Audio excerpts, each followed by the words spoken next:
everybody. Thanks for coming back to Giglife. It's been a little while since I've done any content, any new content. But I made a promise to myself that I was going to start, that I would start doing some educational content, more of it this year. I hope you can subscribe, click notifications, and be sure to thumbs up if you like this video. This was sort of a follow-up to my last is video, which was how to play like is, the is strum. And it's sort of a follow-up or a modification on that strum. This strum is a response to some of the comments I got on that last video. I'll link that last video right here. If you haven't seen that one, be sure to check it out. This one's sort of a kind of an addition to that strum. It's sort of a percussive thing going with my right hand that I left out of that strum. So we're gonna rectify that, and we're gonna show you how to do that percussive strum. Okay? So go ahead and get right into it. Take your thumb and just sort of glide it across the that low G string. And by the way, this particular strum for Somewhere Over the Rainbow works best with the low G.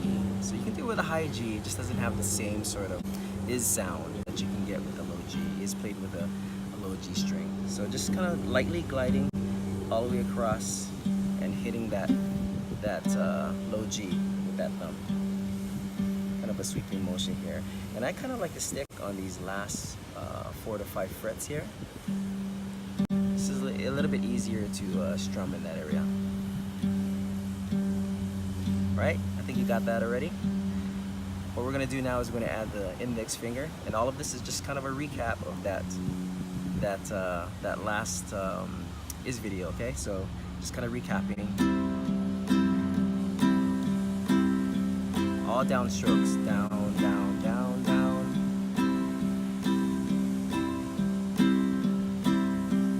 Okay, it's the key of C, real easy.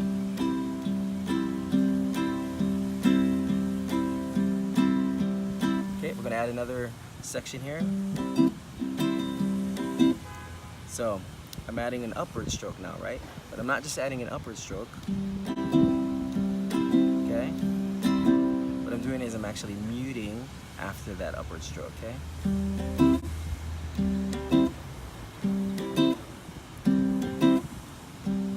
Taking these two fingers here and muting across here. And then I don't know if you notice, I'm also actually kind of letting up of the fretted C notes. Helps to mute the strings a little better. Okay?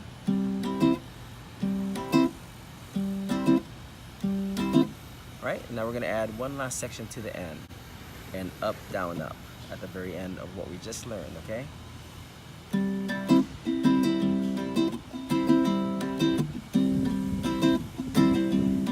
Actually, I forgot one part.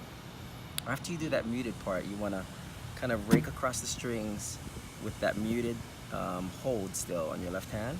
So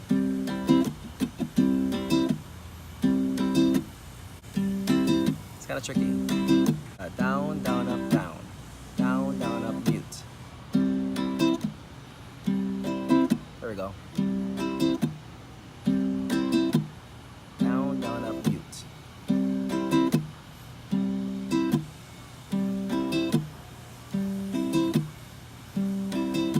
Okay, now we're going to add that last section and tie it to that up, down, up, okay?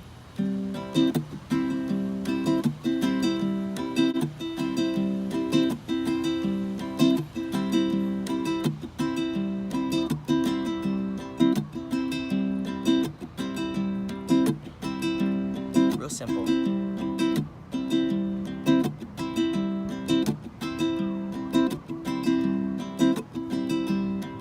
You might want to, if you're having trouble with this tempo, maybe slow it down a bit.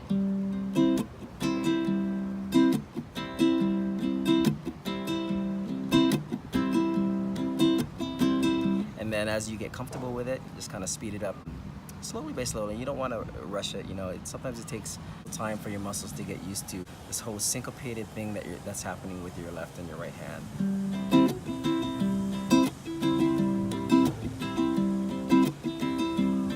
So now we're going to add some chords to that, all right? So the chords, we're just going to focus on the intro.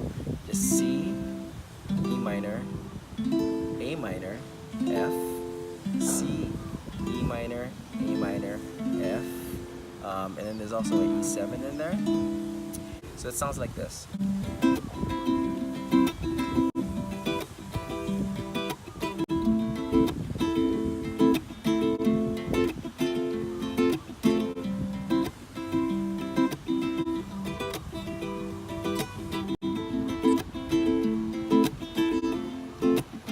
Add the ooze.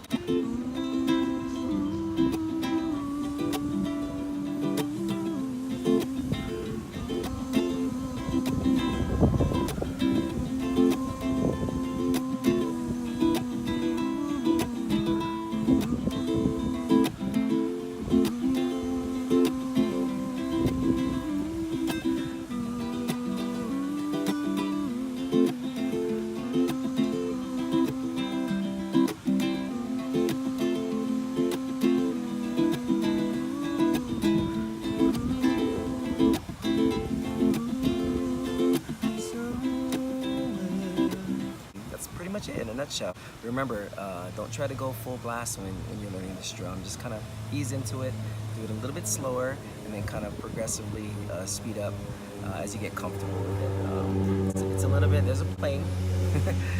It's a little bit hard at first, but I think you'll get it, you know. It took me a long time to learn some strums in particular, and I think this one is a doable strum that you can learn over time. I want to thank you guys for joining me. Be sure to subscribe, hit notifications, and give me a thumbs up, and I'll see you guys on the next video. Aloha.